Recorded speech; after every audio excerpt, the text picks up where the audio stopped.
এখানে আসছি আপনার একটা 10-এর দিকে। তো আসার পর থেকে রিহার্সাল, তারপর হচ্ছে মেকআপ, কোরিওগ্রাফি, প্রোগ্রাম এগুলো নিয়ে বিজি ছিলাম। তো তখন অতটা টাইম পাই নাই।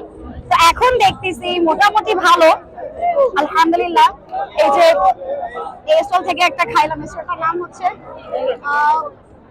এটা হচ্ছে হিসাব বিজ্ঞান বাঙালিয়া। হ্যাঁ, এইখান থেকে একটা খাইলাম, এভারেজ ভালো ছিল। দেখি সামনে আরো ঘুরে দেখি। এখানে যে আজকে প্রতিনিধি সরকারি কলেজে এটা কি আজকে প্রথম পিকনিক উৎসব, এর আগে এরকম হয়েছে? আসলে আমি এখানে হচ্ছে আপনার অনার্স ফার্স্ট ইয়ারের ফ্রেশার আর কি। তো এইখানে এই ক্যাম্পাস থেকে এটা আমার জন্য প্রথম। এর আগে আমি যেখানে ছিলাম ওখানে এরকম পিকনিক হয়েছে। বাট আজকের দিনটা আমি খুব এনজয় করতেছি। কারণ কবি নজরুলের আমার জন্য এটা প্রথম পিকনিক উৎসবটা।